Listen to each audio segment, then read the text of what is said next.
तेज नहीं चल सकती? वीर मुस्कुराता हुआ बोला, हमने नियम तोड़ा नहीं बल्कि उसे चकमा दे दिया। इवेंट होराइजन स्पेस में चलती नहीं बल्कि स्पेस टाइम को ही मोड़कर अपनी मंजिल को करीब ले आती है और एक झटके में ही हमें करोड़ों लाइट ईयर्स दूर पहुंचा देती है।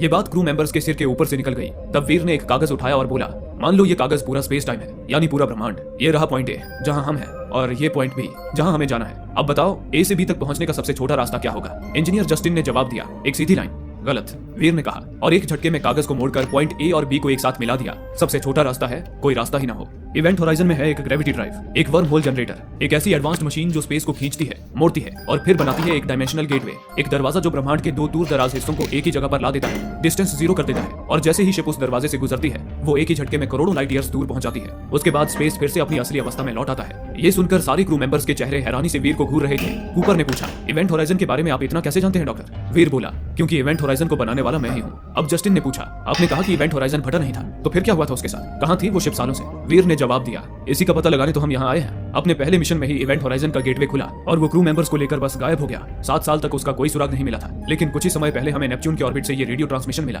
जो इवेंट होराइजन से ही आया था। वीर ने उन्हें ट्रांसमिशन सुनाया। सिग्नल साफ नहीं था, टूटा फूटा, लेकिन फिर भी कुछ सुनाई दे रहा था। इंसानी चीखें, भयंकर, दर्द से भरी, मानो शिप में मौजूद क्रू मेंबर्स के साथ कुछ भयानक घट रहा हो। चीखों के पीछे कोई और आवाज भी थी, गड़गड़ाहट जैसी। फिर वीर ने उस गड़गड़ाहट भरी आवाज को फिल्टर करके उन्हें सुनाया। ऐसा लग रहा था जैसे कोई कुछ बोल रहा हो, लेकिन उसकी भाषा कुछ समझ नहीं आ रही थी। तभी डीजे ने कहा, रुको, ये तो लैटिन भाषा लग रही है। हाँ, लैटिन ही है, पर लगता है जैसे कोई कह रहा है लिब्राते में। कैप्टन ने पूछा, क्या मतलब है इसका? डीजे बोला, इसका मतलब है मुझे बचाओ। इतने में ही अचानक शिप में अलार्म बज उठा, यानी वक्त आ चुका था नेपच्यून की ऑर्बिट में उतरकर इवेंट होराइजन को ढूंढने का। कैप्टन के आदेश पर टीम तैयार हो गई और लुईस एंड क्लार्क उस रहस्यमय सिग्नल की दिशा में बढ़ चली।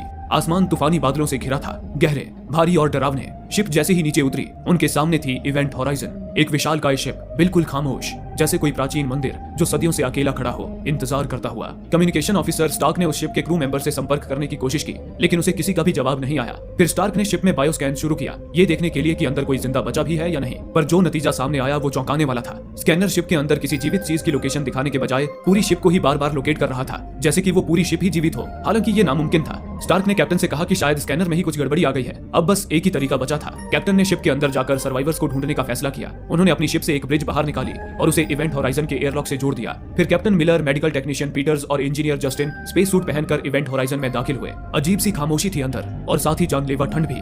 शिप का सारा सामान जीरो ग्रेविटी में तैर रहा था। हालांकि कैप्टन और उसके साथी मैग्नेटिक शूज की बदौलत सतह पर पकड़ बनाए हुए थे। शिप 2 हिस्सों में था, आगे की तरफ कंट्रोल पैनल था और पीछे की तरफ इंजन और बीच में एक बड़ा कॉरिडोर था। शिप को ऐसे डिजाइन किया गया था कि अगर कोई इमरजेंसी आए तो शिप को बीच से तोड़कर फ्रंट डेक को लाइफ बोट की तरह इस्तेमाल किया जा सकता था। इसके लिए कॉरिडोर में एक्सप्लोसिव्स भी लगे हुए थे। कैप्टन ने जस्टिन को शिप के पिछले हिस्से यानी कि इंजन की तरफ भेज दिया और पीटर्स के साथ फ्रंट डेक की छानबीन करने चला गया। कुछ देर बाद कैप्टन मेडिकल रूम की तलाशी ले रहा था और पीटर्स कंट्रोल रूम तक पहुंच चुकी थी। अब तक उन्हें कोई क्रू मेंबर नहीं मिला था, ना जिंदा ना ही मरा। तभी पीटर्स की नजर कंट्रोल पैनल पर पड़ी, जहां ताजा खून के निशान थे। वो सिहर गई। अगले ही पल बिजली चमकी और उसकी आंखों के सामने कुछ भयानक उभर आया। दीवारों पर हर तरफ इंसानी मांस और खून चिपका हुआ था, जैसे वो जगह कोई स्पेसशिप नहीं बल्कि कोई कसाई खाना हो। वहीं पीटर्स को शिप के वीडियो लॉग्स मिल गए, जिसमें इस मिशन की पूरी रिकॉर्डिंग्स थी। वो एक सीडी निकाल ही रही थी कि तभी कोई साया चुपचाप उसके पीछे आ खड़ा हुआ। पीटर्स सीडी को प्लेयर से खींचती हुई जब एक झटके से मुड़ी तो सामने देख चीख पड़ी। उसके सामने था एक भयानक शरीर, दोनों आंखें गायब, बदन जगह जगह से फटा हुआ। लेकिन कुछ पल बाद पीटर्स को एहसास हुआ कि ये कोई प्राणी नहीं बल्कि जीरो ग्रेविटी में तैरती एक लाश थी। उसकी सांसें थोड़ी संभली। उधर वीर और बाकी क्रू पीटर्स के हेलमेट कैमरा पर ये सब देख रहे थे। वे समझ चुके थे ये इवेंट होराइजन का ही एक क्रू मेंबर था। उसकी हालत देखकर उनके भी रोंगटे खड़े हो गए। लग रहा था जैसे किसी जानवर ने पंजों से नोच डाला हो। उधर जस्टिन शिप के इंजन सेक्शन में पहुंचा। अंतिम छोर पर उसे एक अजीब सी मशीन दिखी, एक विशाल गोल ढांचा जिसके चारों ओर घूम रही थी 3 मैग्नेटिक रिंग्स। इतना अनोखा डिजाइन जस्टिन ने कभी नहीं देखा था। वीर भी कैमरे से उसे देख रहा था। चेहरे पर एक अजीब संतुष्टि थी, जैसे अपने बच्चे को देख रहा हो। उसने कहा, यही है कोर, शिप का दिल, एक वर्म होल जनरेटर जिसे हम कहते हैं ग्रेविटी ड्राइव। उसी पल अचानक ही जस्टिन का कैमरा और माइक अपने आप ही ऑफ हो गया। अब वीर और बाकी क्रू मेंबर्स जस्टिन को ना देख पा रहे थे और ना सुन पा रहे थे। उधर जस्टिन की आंखों के सामने कुछ अजीब घट रहा था। ग्रेविटी ड्राइव के घूमते हुए गोले यानी कि कोर से अचानक एक तेज चमकती रोशनी फूटी। इतनी तेज कि एक पल के लिए जस्टिन की आंखें जैसे अंधी हो गईं। कुछ पल बाद जब वो रोशनी धीरे धीरे कम हुई तो जस्टिन ने देखा वो घूमती हुई रिंग्स अब एक परफेक्ट गोल आकार बना चुकी थी और उनके बीच मौजूद कोर एक गहरे काले स्याह अंधेरे में तब्दील हो चुका था। जस्टिन ने आगे बढ़कर उस अंधेरे में अपनी उंगली डाली। वो अंधेरा उसे किसी लिक्विड की तरह महसूस हुआ। अब जस्टिन की जिज्ञासा और बढ़ गई। उसने पूरा हाथ उस अंधेरे में डाल दिया। तभी अचानक उसे एक झटका सा लगा, जैसे किसी ने उसका हाथ कसकर पकड़ लिया हो। जस्टिन घबरा गया। वो अपना हाथ बाहर खींचने के लिए पूरा जोर लगाने लगा, लेकिन तभी किसी ने जस्टिन को ही उस अंधकार में खींच लिया। जस्टिन एक केबल से बंधा था, जिसका दूसरा सिरा लुइस एंड क्लार्क से जुड़ा था। अब वो केबल तेजी से खींच रही थी। खतरे को भांपकर कूपर फौरन जस्टिन को बचाने दौड़ा, लेकिन तभी केबल एक झटके से तन गई और ठहर गई। उसी पल ग्रेविटी ड्राइव के अंधेरे कोर से एक तेज ऊर्जा फूटी, जैसे कोई अंदरूनी विस्फोट हुआ हो। वो ऊर्जा इवेंट होराइजन से होती हुई लुइस एंड क्लार्क तक फैल गई, जैसे कोई अदृश्य तूफान। सर्किट्स जल गए, शिप में आग लग गई और प्रेशराइज्ड छत में छेद हो गया, जिससे तेजी से शिप की ऑक्सीजन लीक होने लगी। अब लुइस एंड क्लार्क के क्रू के पास कोई रास्ता नहीं बचा था। अपनी जान बचाने के लिए उन्हें भी स्पेस सूट पहनकर इवेंट होराइजन में आना पड़ा। उधर कूपर तनी हुई केबल को खींचते हुए जस्टिन को बचाने बढ़ रहा था। तभी अचानक केबल ढीली पड़ गई और अगले ही पल जस्टिन खुद ब खुद उस अंधकार से बाहर निकल आया, लेकिन वो पूरी तरह बेहोश था। कूपर ने फुर्ती से उसे थाम लिया। इसी दौरान पीटर्स ने इवेंट होराइजन के पावर सिस्टम में सुधार किया और पूरी शिप एक बार फिर चालू हो गई। बिजली लौटते ही शिप की ग्रेविटी भी स्थिर हो गई। सारी उड़ती चीजें नीचे गिर गई। वो लाश जो ठंड में जमकर हवा में तैर रही थी, जमीन पर गिरी और चकनाचूर हो गई। अब शिप का टेम्परेचर नॉर्मल था, लेकिन हवा में एक अजीब सी घुटन महसूस हो रही थी। लेफ्टिनेंट स्टार्क ने कैप्टन को बताया कि शिप का एयर फिल्टर फेल हो चुका है। हवा में घातक कार्बन डाइऑक्साइड फैली हुई है, जो उनकी हर सांस के साथ बढ़ती जा रही है। हालांकि उन्होंने लुइस एंड क्लार्क के फिल्टर इस शिप में लगा दिए थे, पर स्टार्क का अनुमान था कि ये फिल्टर्स इतने बड़े शिप को सिर्फ 20 घंटे तक ही साफ रख पाएंगे। अगर 20 घंटे में उन्होंने लुइस एंड क्लार्क को ठीक नहीं किया और यहाँ से रवाना नहीं हुए, तो ये जहरीली हवा धीरे धीरे सबको खत्म कर देगी। मुसीबत बस इतनी ही नहीं थी, कुछ देर पहले कोर से जो ऊर्जा निकली थी, उससे उनका कम्युनिकेशन सिस्टम भी पूरी तरह तबाह हो चुका था, जिससे वे मदद बुलाने की उम्मीद भी नहीं कर सकते थे। कैप्टन की अब चिंता बढ़ चुकी थी। उसने पायलट स्मिथ को उनके शिप में हुए छेद को वेल्डिंग करने भेज दिया और अपने बाकी साथियों को इस शिप इवेंट होराइजन की छानबीन में लगा दिया। That was quick. उधर डीजे और पीटर्स जस्टिन की जांच कर रहे थे। उसे उस अंधकार से लौटे करीब 15 मिनट हो चुके थे, लेकिन अब भी वो बेसुध पड़ा था। आंखें इस तरह शॉक में थी मानो उसने कुछ भयानक देखा हो, जिससे उसे गहरा सदमा लगा हो। कैप्टन ने कूपर से पूछा कि जब वो जस्टिन को बचाने गया था तो उसने असल में क्या देखा। कूपर डरा हुआ था। उसने बताया कि जब जस्टिन ग्रेविटी ड्राइव के कोर से बाहर आया तो उस वक्त कोर एक काले लिक्विड के रूप में था, लेकिन जैसे ही जस्टिन निकला, कोर दोबारा अपनी ठोस गोलाकार अवस्था में लौट आया। लेकिन वीर को कूपर की बातों पर यकीन नहीं हुआ। उसने कहा, कूपर कह रहा है कि ग्रेविटी ड्राइव अपने आप एक्टिवेट हो गया, जो कि नामुमकिन है। बिना पावर की ये सिस्टम खुद ब खुद शुरू हो ही नहीं सकता। उसे कोई वहम हुआ होगा। वीर कैप्टन और स्टार्क को साथ लेकर ग्रेविटी ड्राइव के पास आया और बोला, आप देख सकते हैं ग्रेविटी ड्राइव पूरी तरह स्टेबल है। इसे एक्टिवेट करने के लिए सिस्टम से मैनुअल कमांड देनी होती है, और जब ये चालू होता है तो ये बनाता है एक आर्टिफिशियल ब्लैक होल, एक गेटवे जो इस जहाज को स्पेस में कहीं भी ले जाने की ताकत देता है। स्टार्क ने चौंक कर कहा, एक ब्लैक होल, ब्रह्मांड की सबसे विनाशकारी शक्ति, और आपने उसे जानबूझकर बनाया? वीर ने ठंडे स्वर में जवाब दिया, बिल्कुल, क्योंकि उसी शक्ति से हम स्पेस टाइम को मोड़ सकते हैं। अब कैप्टन ने पूछा, डॉक्टर, अगर ये मशीन सच में एक्टिवेट हो गई थी और अगर जस्टिन उस गेटवे में खिंच गया था, तो क्या वो वहीं गया होगा जहां से इवेंट होराइजन लौट कर आई है?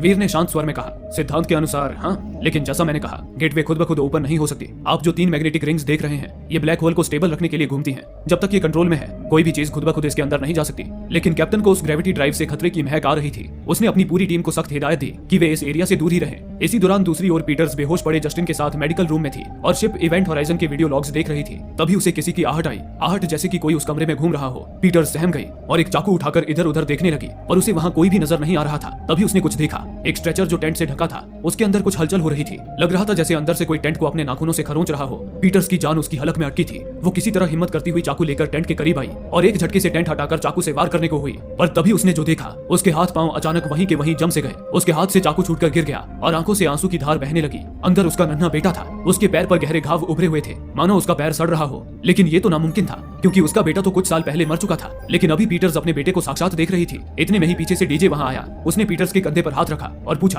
पीटर्स क्या हुआ? पीटर्स चौंक कर उसकी ओर मुड़ी, लेकिन अगले ही पल जब उसने वापस स्ट्रेचर की ओर देखा तो वहां कोई नहीं था। अभी अभी पीटर्स के साथ जो घटा था वो सच था या भ्रम, उसे समझ पाना पीटर्स के लिए मुश्किल था। कुछ समय बाद पीटर्स ने कैप्टन और बाकी क्रू को इवेंट होराइजन का आखिरी वीडियो फुटेज दिखाया। शुरुआत में क्रू मेंबर्स उत्साहित थे। वे पहली बार ग्रेविटी ड्राइव का इस्तेमाल कर प्रोक्सिमा सेंटोरी की ओर जाने वाले थे, जो पृथ्वी से 4.25 लाइट ईयर्स दूर है। लेकिन फिर वीडियो में कुछ अजीब हुआ। ग्रेविटी ड्राइव के एक्टिवेट होते ही फुटेज धुंधला पड़ने लगा, स्क्रीन झनझनाने लगी और फिर सुनाई दी बस चीखें, घिसटने की आवाजें, मानो जहाज के अंदर हर तरफ बस आतंक मचा हो। कैप्टन ने पीटर्स से उस वीडियो फुटेज को फिल्टर करने को कहा। तभी शिप में अचानक पावर ड्रेन शुरू हो गया, यानी कोई हिस्सा तेजी से एनर्जी खींच रहा था। वीर ने कहा, जरूर ग्रेविटी ड्राइव में गड़बड़ी हुई है, शायद कोई शॉर्ट सर्किट। वो तुरंत कैप्टन के साथ कोर की ओर भागा और एक कंपार्टमेंट खोलकर सर्किट सेक्शन में घुस गया। अंदर देखा, एक कंपोनेंट तेजी से सुलग रहा था। वीर फौरन उसे ठीक करने में जुट गया। कुछ समय बीत गया। कैप्टन ग्रेविटी ड्राइव के पास खड़ा वीर को आवाज दे रहा था, उसी पल उसे अपने पीछे कुछ हलचल महसूस हुई। कैप्टन ने मुड़कर देखा, ग्रेविटी ड्राइव के नीचे भरे लिक्विड में उथल पुथल मचने लगी और दूसरे ही पल वहाँ कुछ भयानक हुआ। पानी में आग की लपटें उठी और एक बुरी तरह जला झुलसा इंसान निकलकर बाहर आया, मानो नर्क से निकला हो। कैप्टन उसे बस देखता रह गया, मानो बीते कल की कोई भयानक तस्वीर उसके आंखों के सामने हो। कुछ समय बाद कैप्टन सारे क्रू मेंबर्स के साथ कंट्रोल रूम में था। कैप्टन ने उन्हें अपनी आंखों देखी वो भयानक घटना बयान की, लेकिन कोई भी उस पर यकीन नहीं कर रहा था। वीर ने कहा कि वो कैप्टन का एक हेलुसिनेशन हो सकता है। शिप में कार्बन डाइऑक्साइड गैस फैली हुई है, उसके कारण ऐसे हेलुसिनेशन हो सकते हैं। लेकिन कैप्टन ने जो देखा था वो उसे हेलुसिनेशन बिल्कुल नहीं लग रहा था। तभी पीटर्स ने भी अपनी चुप्पी तोड़ी और बताया कि उसने भी कुछ देर पहले अपने मर चुके बेटे को देखा था, लेकिन कोई भी उनकी बातों पर यकीन नहीं कर रहा था। लेकिन कैप्टन समझ चुका था कि यहाँ कुछ तो अजीब हो रहा है। उसने सभी को वापस अपने काम पर जाने को कहा ताकि जल्द से जल्द इस शिप से निकल सके। इसी दौरान स्टार्क कैप्टन के पास आई। वो काफी देर से शिप को बायो स्कैन कर रही थी, डीएनए आरएनए फिल्टर्स के जरिए। उम्मीद थी कि शायद कोई जिंदा क्रू मेंबर मिल जाए, लेकिन उसे एक अजीब बात पता चली थी। उसने कैप्टन से कहा, कैप्टन मैंने पूरी शिप को एक बार फिर स्कैन किया डीएनए आरएनए फिल्टर्स के साथ, और मुझे फिर से वही रीडिंग्स मिली, ऐसी रीडिंग्स जो बता रही थी कि शिप के हर हिस्से में लाइफ मौजूद है। कैप्टन चिढ़ गया और बोला, साफ साफ बताओ लेफ्टिनेंट। स्टार्क ने बिना रुके कहा, एक बात समझ आई है, एक थ्योरी। मुझे लगता है कि ये रीडिंग्स और जो हमें हेलुसिनेशंस हो रहे हैं ये आपस में जुड़े हुए हैं। ऐसा लग रहा है कि शिप हम पर असर डाल रही है और ये असर हर मिनट बढ़ता जा रहा है। मुझे लगता है कि ये शिप जहाँ भी गई थी वहाँ से कुछ लेकर लौटी है, कोई अनजानी लाइफ फोर्स। कैप्टन ने उसे घूरते हुए कहा, तुम कहना चाहती हो कि ये शिप जिंदा है? स्टार्क ने सीधे कहा, हाँ, आपने जवाब मांगा था तो मेरे पास बस यही एक जवाब है। कैप्टन ने थकी हुई लेकिन ठंडी आवाज में कहा, अब मुझे जवाब नहीं चाहिए स्टार्क, बस हम अगले 10 घंटे जिंदा रह जाएं और यहाँ से निकल जाएं, वही बहुत होगा। ये कहकर कैप्टन अपनी शिप लुइस एंड स्टार्क को रिपेयर करने चला गया। दूसरी ओर पीटर्स जस्टिन की देखरेख कर रही थी, लेकिन एक पल के लिए उसकी नजर जस्टिन से हटी और अगले ही पल जस्टिन स्ट्रेचर से गायब था। पीटर्स दहशत में आ गई। वो घबराकर उसे आवाज देती हुई ढूंढने लगी। तभी कंटेमिनेशन रूम से जोर की आवाज आई, जैसे कोई अंदर से दरवाजा पीट रहा हो। कंटेमिनेशन रूम, वो जगह जहाँ किसी अनजान लाइफ फॉर्म को क्वारंटाइन किया जाता है। हालांकि अंदर कुछ दिखाई नहीं दे रहा था, पर जो भी था वो काफी बड़ा था और पूरी ताकत से दरवाजे को झकझोर रहा था। पीटर्स की रूह कांप रही थी। तभी कमरे से एक तेज ऊर्जा निकली जिसने पूरे सेक्शन में चिंगारी फैला दी। पीटर्स ने फौरन दौड़ लगाई, कंट्रोल रूम तक पहुंची और दरवाजा बंद कर दिया। उसका चेहरा अभी भी डर से सफेद पड़ा था। वहाँ डीजे, स्टार्क और वीर भी मौजूद थे। पीटर्स ने घबराते हुए उनसे कहा, क्या तुम लोगों ने वो आवाज सुनी? डीजे ने पीटर्स को शांत कराते हुए पूछा, कौन सी आवाज पीटर्स? तभी कंट्रोल रूम के दरवाजे पे भी दस्तक होने लगी। कोई दरवाजे को इतनी जोर से पीट रहा था कि लोहे के दरवाजे पर भी निशान उभर आ रहा था। डीजे और स्टार्क की भी अब डर के मारे हालत खराब हो गई, लेकिन वहीं वीर बिल्कुल शांत एक जगह पर बैठा ये सब देख रहा था। लग रहा था जैसे वो अपने होश में ही ना हो। वो अचानक उठकर दरवाजा खोलने जाने लगा और स्टार्क ने उसका हाथ मरोड़कर उसे रोक लिया। इतने में ही दरवाजा पीटना बंद हो गया और उन्हें एक इमरजेंसी सिग्नल मिला। पता चला कि कोई एयरलॉक से शिप के बाहर निकल रहा है। पीटर्स समझ गई कि ये जस्टिन ही होगा। वे सभी एयरलॉक की तरफ भागे। पीटर्स का अंदाजा सही था, वो जस्टिन ही था। उसने एयरलॉक के दरवाजे को अंदर से लॉक कर दिया था और अब बाहर का दरवाजा खोलने वाला था। खुले स्पेस के संपर्क में आते ही उसके परखच्चे उड़ जाने वाले थे। पीटर्स ने चिल्लाकर जस्टिन से कहा, जस्टिन रुक जा, प्लीज बाहर का दरवाजा मत खोलना। जस्टिन मुड़ा और बोला, क्या आपने भी वो आवाज सुनी? पीटर्स ने कहा, हाँ जस्टिन, मैंने भी वो सुना, मुझे तुम पर यकीन है, तुम प्लीज दरवाजा खोलो। लेकिन जस्टिन बिना रुके बोलता गया, वो तुम्हें कुछ दिखाते हैं, कुछ भयानक। पीटर्स ने पूछा, तुम किसकी बात कर रहे हो जस्टिन? कौन है वो? जस्टिन ने कहा, द डार्क, वो अंधकार जो मेरे अंदर है। जब मैं गेटवे से उस दूसरी जगह गया था तो ये मेरे साथ यहाँ आए। अब और सहा नहीं जाता। अगर तुम मेरी जगह होती, वो देखती जो मैं देख रहा हूँ, तो तुम भी मौत ही चुनती। ये कहते हुए उसने बाहर एयरलॉक को खोलने का बटन दबा दिया, जिससे एयरलॉक का प्रेशर बढ़ने लगा। जस्टिन के शरीर पर इतना दबाव पड़ा कि शरीर की नसें फूल गई। आंख, नाक, मुंह, हर तरफ से खून की धार फूटने लगी। अगले ही पल दरवाजा खुला और जस्टिन खुले अंतरिक्ष में उड़ने लगा। खुशकिस्मती से कैप्टन उस वक्त एयरलॉक के बाहर आ चुका था। वो जस्टिन को लेता हुआ वापस एयरलॉक में आ गया और दरवाजा बंद कर दिया। जस्टिन की जान तो बच गई थी, लेकिन हालत गंभीर थी। डीजे और पीटर्स उसका इलाज करने में लग गए। अब कैप्टन का दिमाग फिर चुका था। उसने वीर पे सवाल दागे, डॉक्टर सच सच बताओ यहाँ क्या हो रहा है? जस्टिन कह रहा था कि वो गेटवे से अंदर गया था और अपने साथ अंधकार लेकर लौटा। आखिर क्या मतलब है इसका? इस शिप को तुमने कहाँ भेजा था? ये शिप 7 साल तक कहाँ थी डॉक्टर? लेकिन वीर के पास कोई जवाब नहीं था। वो नजरें चुराता हुआ वहाँ से निकल गया। अब कैप्टन को शिप के भीतर अजीब अजीब आवाजें सुनाई देने लगी थी, कुछ जानी पहचानी और दर्द से भरी हुई। वो जब भी शिप की दीवारों को छूता था तो उसे भयानक दृश्य दिखने लगते थे, जैसे शिप उसके अंदर के डर को बाहर ला रही हो। वो आवाजें उसके पुराने साथी कॉरिक की थी। कैप्टन के अतीत में एक भयानक हादसा हुआ था। एक स्पेसशिप में आग लग गई थी और क्रू को बचाते हुए उसे कॉरिक को वहीं जलने के लिए छोड़ना पड़ा था। ये पछतावा आज भी उसकी रूह में जिंदा था और अब वो अतीत ये शिप उसके सामने ला रहा था। उसने ग्रेविटी ड्राइव के सामने जिस जले हुए इंसान को देखा था वो कॉरिक ही था। डर और बेचैनी में कैप्टन डीजे के पास आया। उसने कहा, डीजे लगता है जैसे ये शिप सचमुच जिंदा है। इसे हम सबके अंदर छुपे राज पता है, जैसे ये हमारा दिमाग पढ़ सकती हो। डीजे बोला, कैप्टन मैं आपको कुछ बताना चाहता हूँ। कैप्टन मैं माफी चाहूंगा। वो मैसेज जो इस शिप से मिली थी उसे समझने में मुझसे भूल हो गई। वो लैटिन शब्द लिबेराते में यानी मुझे बचाओ नहीं थे, असल में वे शब्द थे लिबेराते ट्यूट में यानी खुद को बचाओ। मैंने उस आवाज को और फिल्टर किया, तब मुझे आगे के शब्द भी समझ आए। वो कंप्लीट शब्द थे लिबेराते ट्यूट में एक्स इन्फेरिस यानी कि खुद को बचाओ नर्क से। कैप्टन चौंक उठा। डीजे ने आगे कहा, कैप्टन अगर डॉक्टर वीर की बात सच है, ये शिप कहीं भी जा सकती है, तो जरूर ये शिप ऐसी जगह से लौटी है जो हमारे ब्रह्मांड की सीमाओं के भी पार है, जो बिल्कुल भी साइंटिफिक नहीं है। शायद वो जगह नरक थी। ये सुनकर कैप्टन एक पल मुस्कुरा दिया और बोला, क्या तुम नर्क जैसी फालतू बातों पर यकीन करते हो? डीजे बोला, मैं नहीं करता, लेकिन जिन्होंने ये मैसेज भेजा है वो जरूर करते होंगे।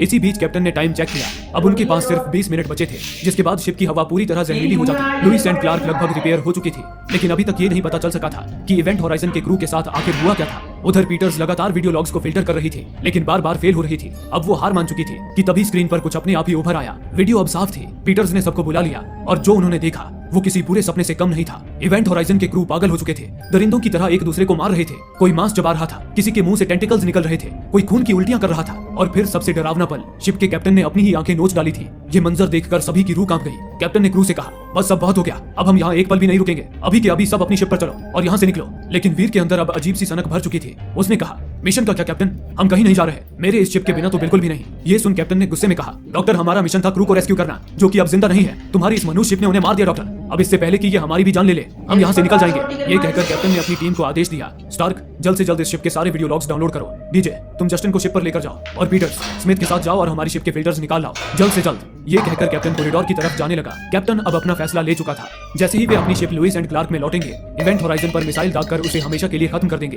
लेकिन तभी वीर उसके सामने आ गया, चेहरे पर अजीब सी शांति थी। उसने कहा, तुम यहाँ से नहीं जा सकते कैप्टन, ये शिप तुम्हें जाने ही नहीं देगी। कैप्टन ने सख्ती से जवाब दिया, तुम्हारे पास सिर्फ 20 मिनट है डॉक्टर, लुइस एंड क्लार्क पर लौट जाओ वरना कभी घर नहीं पहुंच पाओगे। वीर मुस्कुराया और धीमे से बोला, मैं तो अपने घर में ही हूँ। और फिर वो चुपचाप वहाँ से चला गया। उधर पीटर स्मिथ के साथ कोर सेक्शन में थी। वो लोग फिल्टर्स निकाल रहे थे। सारा काम पूरा हो चुका था और वे वहाँ से निकलने ही वाले थे कि तभी पीटर्स को एक जानी पहचानी आवाज सुनाई दी। उसने मुड़कर देखा, कोर के पास उसका बेटा खड़ा था। वो पल भर में भावुक हो गई। उसने उसे असली समझा और उसके पीछे चल पड़ी। बेटे का पीछा करते करते वो ऊपर की मंजिल पर पहुंच गई। वहाँ फिर उसे बेटे की झलक मिली। उसने बिना सोचे आगे कदम बढ़ाया, लेकिन भावनाओं में बहती पीटर्स को सामने का रास्ता दिखा ही नहीं और वो सीधे ऊंचाई से गिर पड़ी। उसका शरीर सीधा कोर के पास आ गिरा। हड्डियां टूट चुकी थी और कुछ ही पलों में पीटर्स ने तड़पते हुए दम तोड़ दिया। कुछ ही देर बाद वीर वहाँ पहुंचा। उसने पीटर्स की लाश देखी। उसकी आंखें गहरी काली पड़ चुकी थी। बस उन्हें देखते ही कुछ हुआ। वीर जैसे किसी और ही दुनिया में चला गया, अपने पुराने घर में, अपनी पत्नी की बाहों में। असल में ये शिप ही थी जो वीर को उसका बीता हुआ कल दिखा रही थी। वो वक्त जब उसकी पत्नी उसके रिसर्च के जुनून से टूट चुकी थी। वीर उसे वक्त नहीं देता था और फिर एक दिन उसने बाथटब में अपनी जान ले ली। वो गलती, वो अपराध बोध अब भी वीर के अंदर जिंदा था और शिप ने उसी गिल्ट को हथियार बना लिया। वीर घुटने लगा और फिर उस पर कुछ सवार हो गया, एक पागलपन, एक सनक, जैसे होश छीन लिया गया हो। और फिर उसने अपनी दोनों आंखें फोड़ ली। इसी दौरान उधर कूपर अपने शिप लुइस एंड क्लार्क को रिपेयर कर चुका था और वापस लौटने के लिए अपने टूल्स समेट रहा था। इधर स्मिथ भी फिल्टर्स लेकर शिप पर आ चुका था। तभी उसने वीर को उनकी शिप से निकलकर वापस इवेंट होराइजन की तरफ जाते देखा। स्मिथ ने उसे रोकने की कोशिश की, लेकिन वो नहीं रुका। स्मिथ ने कैप्टन से संपर्क किया और उसे बताया कि वीर अभी अभी यहाँ से निकला है। तभी कैप्टन ने देखा कि कॉरिडोर में लगे एक्सप्लोसिव में से एक एक्सप्लोसिव गायब था। उसे देख कैप्टन समझ गया कि वीर उनके शिप में क्या करने गया था। उसने फौरन स्मिथ से कहा, स्मिथ जल्द से जल्द वहाँ से निकलो, वीर ने हमारी शिप पे बॉम्ब रख दिया है। लेकिन इससे पहले कि स्मिथ कुछ भी समझ पाता, शिप एक धमाके के साथ फट गई और इवेंट होराइजन से अलग हो गई। स्मिथ मारा गया और वहीं कूपर जो शिप के ऊपर काम कर रहा था वो जिंदा था और मलबे के साथ बेतहाशा अंतरिक्ष की ओर उड़ता जा रहा था। लेकिन कूपर ने अपना होश संभाला और अपने सूट के थ्रस्टर्स ऑन करके वापस इवेंट होराइजन की ओर बढ़ गया। उधर कैप्टन गुस्से से भरा हुआ था। उसने मेडिकल रूम में मौजूद डीजे से संपर्क किया, बताया कि लुइस एंड स्टार्क अब तबाह हो चुकी है और साथ ही उसने चेतावनी दी, वीर से सतर्क रहो। लेकिन डीजे को जरा भी भनक नहीं थी कि मौत ठीक उसके पीछे खड़ी है। जैसे ही वो पलटा, वीर सामने था। उसकी आंखें अब खोखली थी, फिर भी वो सब देख सकता था क्योंकि अब पूरी शिप उसकी आंखें बन चुकी थी। वीर ने डीजे की गर्दन दबोच ली, एक ही झटके में उसे बेसुध कर दिया और फिर एक दरिंदे की तरह उसका शरीर चीर फाड़ दिया। कुछ देर बाद कैप्टन दौड़ता हुआ मेडिकल रूम पहुंचा और जो उसने देखा उसके रोंगटे खड़े हो गए। डीजे का कटा हुआ शव छत से लटका हुआ था। फर्श पर उसके खून, मांस और आंतों का ढेर पड़ा था, जैसे किसी कसाई खाने में जानवर को काटकर टांग दिया जाता है। बिल्कुल वैसा ही दृश्य था। कैप्टन की आत्मा तक कांप गई, लेकिन इसके साथ ही उसका गुस्सा भी चरम पर आ गया। उसने अब बंदूक निकाल ली और वीर को ढूंढने लगा। वो भटकता हुआ जब कंट्रोल रूम तक आया तो देखा कि वीर ने स्टार्क को भी मारकर बेहोश कर दिया था। कैप्टन उसे होश में ले आया और उठाकर ले जाने लगा। तभी उन्हें किसी की आवाज आई। उन्होंने देखा कि वीर वहीं कंट्रोल रूम में बैठा था। उसने एक बार फिर ग्रेविटी ड्राइव को एक्टिवेट कर दिया था, जिसमें 10 मिनट बाद एक बार फिर गेटवे ओपन होने वाला था और वीर सभी को शिप के साथ फिर से वहीं ले जाने वाला था जहां से ये शिप लौटी थी। वीर ने कहा, कैप्टन तुम जानना चाहते थे ना कि ये शिप कहां से लौटी है? हमने इवेंट होराइजन को सितारों तक पहुंचने के लिए बनाया था, लेकिन वो उससे कहीं आगे चली गई। उसने हमारे ब्रह्मांड में एक छेद कर दिया, एक दरवाजा खोल दिया किसी दूसरी दुनिया के लिए, एक ऐसी दुनिया जहां सिर्फ तबाही है, प्योर इविल। जब ये शिप उस पार गई थी वो सिर्फ एक शिप थी, लेकिन जब ये लौटी तो जिंदा होकर लौटी थी। अब ये शिप हमें भी उस दुनिया की सैर पर ले जाना चाहती है। सफर के लिए तैयार हो जाओ कैप्टन। इन्हीं बातों के बीच स्टार्क वीर पर पीछे से हमला करने आई, लेकिन वीर ने उसे देख लिया और मारकर दूर फेंक दिया। इसके बाद वीर ने एरो गन से कैप्टन पर हमला किया, लेकिन कैप्टन हट गया और एरो शिप के विंडशील्ड पर जा लगी, जिससे विंडशील्ड का ग्लास फूट गया और हवा तेजी से स्पेस की ओर रिलीज होने लगी। वीर उस हवा के साथ ही खुले अंतरिक्ष में उड़ गया और मारा गया। वही कैप्टन और स्टार्क जैसे तैसे दूसरे चैम्बर में आ गए और बाल बाल बचे। तभी उन्हें एयरलॉक की अलार्म सुनाई दी। वे सतर्क हो गए। उन्हें यकीन था कि वीर वापस आ चुका है। वे हथियार लेकर एयरलॉक के खुलने का इंतजार करने लगे। तभी एयरलॉक खुला और उन्होंने देखा वो कूपर था जो अब शिप पर वापस लौट आया था। कैप्टन की जान में जान आ गई। तभी कैप्टन ने देखा कि ग्रेविटी ड्राइव को एक्टिवेट होने में अब केवल 5 मिनट बचे थे। कैप्टन ने अब फैसला किया कि वे इस शिप के कॉरिडोर में ब्लास्ट कर देंगे, जिससे वे ग्रेविटी ड्राइव से भी अलग हो जाएंगे। ब्लास्ट होते ही शिप का फ्रंट डेक लाइफ बोट की तरह काम करेगा और वे नेपच्यून से दूर निकल जाएंगे। कैप्टन ने स्टार्क और कूपर को फ्रंट डेक पर ही रहकर इमरजेंसी सिग्नल एक्टिवेट करने को कहा, ताकि कोई उन्हें ढूंढता हुआ आ जाए। उसके बाद कैप्टन कॉरिडोर में आया और बॉम्ब एक्टिवेट करके डेटोनेटर उठा लिया। कैप्टन पर आग बरसा दिया। कैप्टन भागता हुआ सीधा ग्रेविटी ड्राइव वाले चैम्बर में घुस गया। वो चैम्बर आग में जलने लगा। कैप्टन के कपड़ों ने भी आग पकड़ लिया था। कैप्टन ने किसी तरह पानी में कूदकर अपनी जान बचाई, लेकिन जब उसने होश संभाला तो एक बार फिर कॉरिक उसके सामने था। देखते ही देखते कॉरिक का रूप बदल गया। असल में वो वीर था जो अभी मरा नहीं था। शिप उसे अंतरिक्ष से वापस खींच रही थी। अब वो किसी नर्क के शैतान से कम नहीं लग रहा था। वीर ने कैप्टन की खोपड़ी दबोच ली और उसे दिखाया कि कैसे ये शिप उसके साथियों की आत्माओं को नर्क में ले जाकर तड़पा रही है, और ये भी दिखाया कि नर्क में उसके साथ भी कितना भयानक घटने वाला है। अब गेटवे बस खुलने ही वाला था कि तभी कैप्टन के हाथ बॉम्ब का डेटोनेटर लग गया। कैप्टन ने बिना एक पल गंवाए बटन दबा दिया। शिप का कॉरिडोर जोरदार धमाके से फट गया और इवेंट होराइजन 2 हिस्सों में बंट गई। आगे का हिस्सा यानी फॉरवर्ड कंपार्टमेंट धीरे धीरे स्पेस में सुरक्षित बहता चला गया, लेकिन वहीं पीछे का हिस्सा जिसका ग्रेविटी ड्राइव एक्टिवेट हो चुका था वो एक भयानक वर्महोल में खींचकर गायब हो गया। स्टार्क और कूपर बेबस होकर दूर से ये सब देखते रहे और फिर वो जस्टिन को लेकर स्लीपिंग पॉड में चले गए। जस्टिन अब भी कोमा में था लेकिन जिंदा था। 72 दिन बाद इवेंट होराइजन के बचे हुए हिस्से को एक रेस्क्यू टीम ने खोज निकाला। वो सीधी ग्रेविटी टैंक सेक्शन में पहुंचे, जहां उन्हें स्टार्क, कूपर और जस्टिन अभी भी जिंदा हालत में मिले। टीम के एक सदस्य ने स्टार्क को होश में लाया। स्टार्क ने आंखें खोलते ही घबराकर पूछा, बाकी लोग कहां हैं? वो रेस्क्यूअर कुछ पल चुप रहा, फिर कहा, वो हमारे साथ हैं। और जैसे ही उसने अपना हेलमेट हटाया, वो कोई इंसान नहीं था, वो था डॉक्टर वीर, लेकिन बुरी तरह जला हुआ, अंधकार से सना हुआ और मुस्कुरा रहा था। अचानक ही स्टार्क तेज चीख के साथ उठ बैठी। उसकी सांसें तेज थी और चेहरा पसीने में भीगा हुआ। ये सब एक भयानक सपना था। असली रेस्क्यू टीम उसके आसपास मौजूद थी। कूपर ने उसे कसकर थाम लिया और समझाया कि सब ठीक है, वे अब सुरक्षित हैं। लेकिन स्टार्क डर से कांप रही थी। वो जानती थी ये सपना नहीं था, शिप टूट चुका था, लेकिन वो शैतानी ताकत अभी भी खत्म नहीं हुई थी। नरक का वो अंधेरा अब भी इवेंट होराइजन के बचे हुए हिस्से में जिंदा था और बेताब था बचे हुए लोगों को नरक की सैर कराने के लिए। दोस्तों, आप में से काफी लोगों का कहना है कि हमारे वीडियोस आप तक